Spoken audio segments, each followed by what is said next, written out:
How's it been going, Coach? It's been great. Happy holidays to you, Lonnie. All good? Yeah. But yeah, it's been good, good energy, guys popping around. So,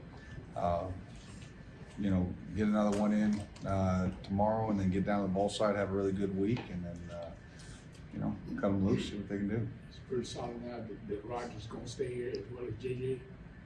Yeah, all I know is that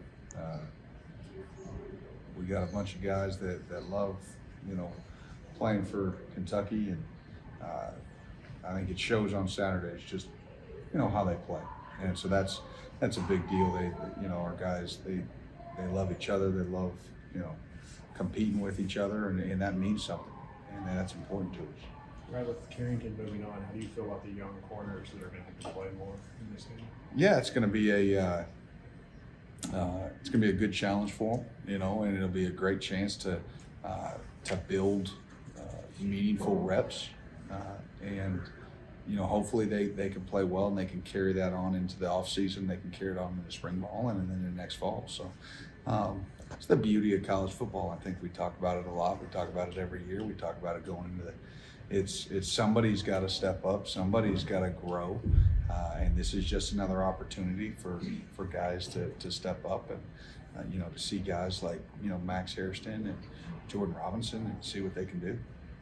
Andrew Phillips seemed to find a home at nickel late in the season. Are you keeping him there, or will he get more reps at corner now too? No, we'll see how that all plays out. I think we'll sort of let guys try some different spots and see how it goes.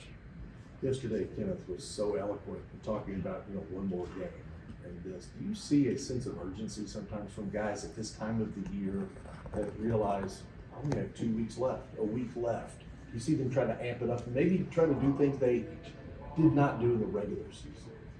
I wouldn't say that. Like I wouldn't say that there's that they left. Coach talks about all the time about emptying the tank. So I don't think there was any kind of reserve, and now it's like, all right, now I'm going to do it because it's the last one. No, I think there was an urgency throughout, and especially those guys that are coming to the end, and so I think there's a sentimental sort of way they approach things. I think they don't take it for granted. They kind of try to soak in the moment. They understand that hey, there's nothing like a locker room, and there's nothing like being around a team atmosphere, especially a football team, which is as big as a football team is. It's not where it's 5 guys or 10 guys or 50. Like this is, you got over 100 guys in the locker room, and you just get used to it. For most of these guys, they've been doing it since Pop Warner, and then moving on into middle school and high school and now college, and like I think you understand the gravity of how special that is, and so I think they just they sort of latch onto it more than just a normal game week. I know that you'll prepare for Iowa scheme their offense, but they're down to their third quarterback because of injuries and whatever. Does that present any particular challenge to you? Yeah, anytime you don't have, necessarily, a lot of footage on, on something, you get a little bit, from it's a little blind, like you're flying blind. You got to sort of fly by instruments, and they've got really good coaches over there, and they're going to make sure all those guys that they have that are going to play, they're going to play really hard. They're going to play really fundamentally sound. They've got really good players. The tight end is elite. The running backs and the O-line, they still have all the pieces to do what they need to be able to do. And so, and then no different than what we talked about 5 minutes ago about guys stepping up. I mean, they're looking at the exact same thing. They're looking for, all right, who are the guys that are going to step up and use that as a catapult into the next season. And so we've got to be ready for that. And we've talked about it a lot defensively.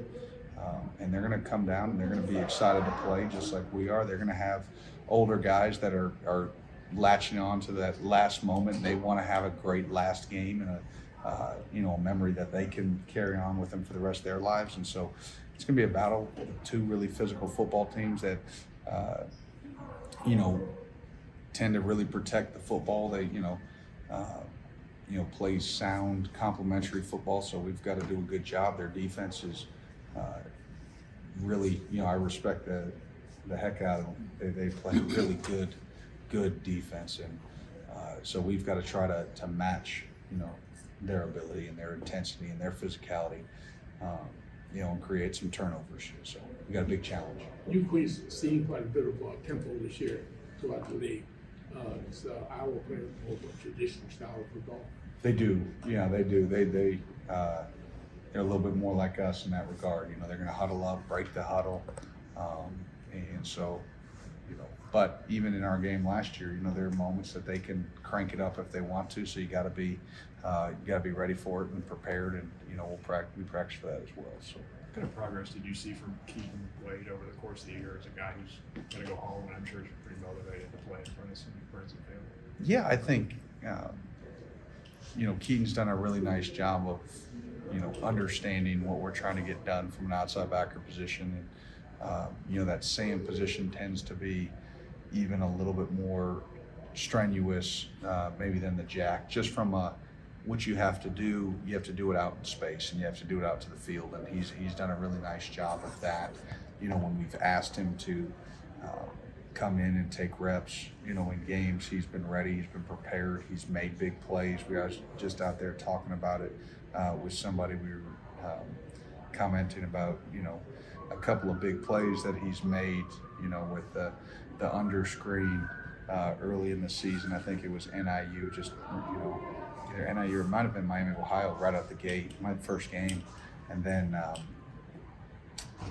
then the play against Missouri on the first third down on the screen. And so it's fun to watch those guys grow and develop. And I hope to find ways to get them, some opportunities in this game again to keep their growth and their development. You guys, one or two more on Zion here as You well. look at last year's game and say, okay, maybe we can do this, this, and this, or how much have they changed from what you have seen and in what you have seen? Yeah, no, I think there are some things that they've done slightly different. I think the base of what they do, they've been doing it for a long time. And so I think a lot similar to us. I think they could look at us and say, listen, there's a base and a foundation that's our core. That's what we anchor into, and they do the same. But there's always tweaks and modifications, and they've done that. They've adapted to their personnel this year, and we've done the same. So, but yeah, that game last year obviously is sort of a good template to start from, and then you build off of that. A couple games over the weekend in NFL involving some of your old guys, Josh, the success they're having. Did you have a chance to watch or take note of any of that? I do as much as I can, and I always try to follow along at least on some kind of score tracker, see how they did, how many tackles, how many pressures or sacks, and again, that's the unique thing, right? We talk about it all the time. Anybody can look and then just see if it's, been 2 tackles or this and like, oh, okay. Or like a really big game, you watch Jamin and he's got, heavy. But it doesn't really say the full impact that they had in the game, and that's important. I try to tell our guys, again, that you can't just look at a score tracker to understand what your impact on the game was. What Josh, brings to that Jacksonville defense, not just from a production standpoint, but from a leadership standpoint, is huge. And you can see it, and you can see the energy that he plays with, and then on that final walk-off pick 6, he was the one leading, Jenkins into the end zone. So, no, it's fun to talk to those guys on the phone and, talk to Pascal and see Jamin's success and all those guys to get them on the phone, back on campus, around. It makes you smile, that's for sure. Brad, I know you can't talk about specific recruits until tomorrow, but in general, you all have had a lot of success with transfer DBs over the last few years. What do you look at when you're kind of looking at defensive backs in particular in the portal who can come in and make an impact? Yeah, I don't think there's a huge difference, as people may say or argue differently, but the way we evaluate, portal versus high school isn't the same. All right, take this. It isn't different. It is sort of the same. Okay, is it a character trait deal? There's an importance. Now, obviously, you tend to get an older guy that maybe has, reps under his belt, but hey, listen, I wouldn't trade Jordan Lovett for anybody, and he didn't have any reps under his belt, coming into this season. So we're still very much about a developmental program, whoever it is, whether it's high school portal. When they get in here, they've got to buy into what we do. They've got to be committed to, the team aspect, the prospect of that. And so that's all part of the evaluation. But at the end of the day, more important than anything is that they have the football character piece that we're looking for. And we make sure we dig in really hard there, because that's what you can't do, what you can't upset the locker room. Fire away. John, just kind of what's the mood of you guys heading into this bowl after some time off? Heading into the bowl, after some time off, we're just getting back on the field, moving around, having some good practices, just going through what Aya runs and stuff, but just really making sure we're having fun out there, having some juice, just make sure everybody just having a good time, because this is a part of the year, everybody else at home, so you get to make it to this part, you got to make the best of it. And we're going to go to Nashville, play some good ball. What was working for you down the stretch when you started playing so well? Just being consistent at practice, taking advantage of the opportunities, being prepared when my numbers called. That's just the biggest thing I focused on all year. Just being prepared week in and week out. You never know when your number's going to be called, so when it's time, you got to do your job. A bunch of transfer guys coming in on visits recently. As a guy who went through that a year ago, what advice do you give them, especially when you're asked about that? When I tell them about Kentucky, I just tell them that if you want to come and play a great brand of football, learn a great deal of football, and just continue to get better as that, just mentally, physically, spiritually.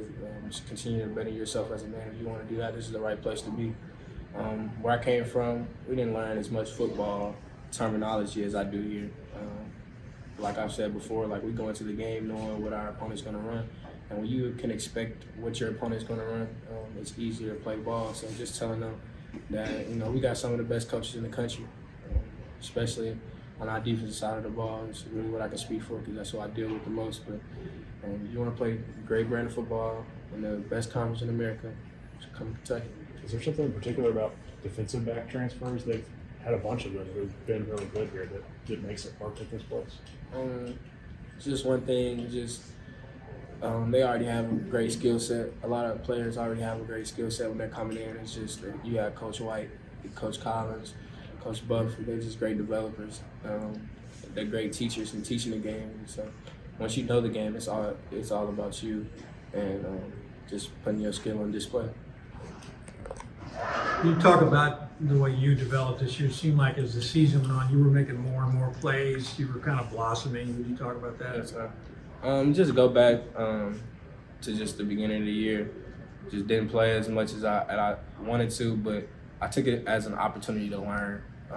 The guy in front of me, he's been here. This is his sixth season, and he knows a lot of football. So when you got a guy like that in front of you, you literally, he was my hotel roommate, so we would sit there and watch film together. And so just like I said, I'm being prepared. And he's preparing for the game, and I'm seeing how he prepares for the game. And just learning from him has been a big deal the whole year. Have you seen those young corners step up because they're going to play more with Carrington? No, definitely. All of our young corners, they've came a long way throughout the whole season, especially Max. Max had a great camp, and just for him to just continue to keep practicing, keep getting better, I think he'll show a lot of people he can play come the bowl game. You were talking about the coaches you work with. Your head coach knows a little something about D-backs. What's it like being in a position where he's not afraid to jump in there and share? Nah, definitely. When Coach Stoops has something to say, you definitely listen. It's always a great coaching point because he just gives you something that gives you kind of that edge, that advantage on your opponent. And so with him being around, and he doesn't say too much, but he just says something when he felt like it needs to be said, and it's always a great coaching point. Everybody kind of leans in. Yeah, he'll always, because with Stoops, he's always like, stood up, he's standing off the back, just watching, from his head coach point of view, but he's still a DB guy, so anytime he gets to say something, it's just coaching point, it's always good to hear. Got a bunch of postseason accolades. What does that mean to you? Is that recognition? That really doesn't mean, like, it's great to have them, but my real focus is on the success of the team. Biggest area of your improvement this year is what? I'll say getting my wind up or just filling it out, like just being more confident on the field and focusing more on my technique. How good, bad was it before the light flipped on? You're like, oh, okay, I get it. I feel like I was still good. Like, like Florida game, I was still kind of testing my waters and all that. But I'll say Mississippi State game, that's where it really all like clicked for me. How would you describe the way your confidence grew? I've always been a real like shy individual or quiet, I'll say. But when I'm on the field, I know what I can do. And it's just me. I thought coming into college, it'd be a whole different thing, but it wasn't. And I just had to wrap my head around that. What did you think it would be? I thought it would be like all 100% no fun, like you feel me, like the Marines or something, for real, like seriously. But it wasn't, I found my brothers on the team. I love my D-line room. I love my coaches, and we're having a great time together. As you said, what made it fun for you? What turned it around? Really, I'm big on relationships, so just getting to know my coaches better, Coach Stoops, Coach Stewart, Coach White, and even getting to know my teammates better, like knowing who they really are outside of football. I feel like that'll help us better on the field. Has it? Yeah. How? Just with our chemistry, our team chemistry, I could just see it, everything shoot up. Like, just knowing what we have to do and knowing what the man next to us has to do and knowing what they're thinking. We talked to Darion about it at the end of the season, but you freshmen who played so good, there was all this fear about the transfer portal and other schools trying to poach you. What did you make of all that chatter and talk the whole time? I didn't really look into it. I know that BBN is home. Kenneth talked yesterday about what it means to go out one more time this year or with the veterans forever to put that uniform on and play one more game. Yeah. What does that mean to you? I mean, you're a young guy. You got a lot of football ahead of you, but still. I'm a young guy, but it still means a lot to me. I've grew accustomed to a lot of our seniors, super seniors on the team as like D square. I don't know if he's playing or not. I don't think he is, but Jacquez Jones, Horsey, you got C-Rod, like these are all guys that helped me once I first got here, helped me get accustomed to the college life. And I feel like I feel like the need to put it all on the line for them. How has DeAndre Square in particular helped you as a Detroit guy, a guy you've known for a long time?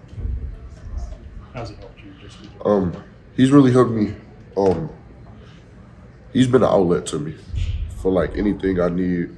When I first got here, I didn't have a car. He'd take me places, give me an Uber or something, you feel me? Whenever I needed extra help. And with the plays, he'll help me, just talk to me and like tell me like the game isn't as fast as you think it is. Like once it all really slows down to you, you got it. He was right, huh? Yeah. Anybody else? You guys good?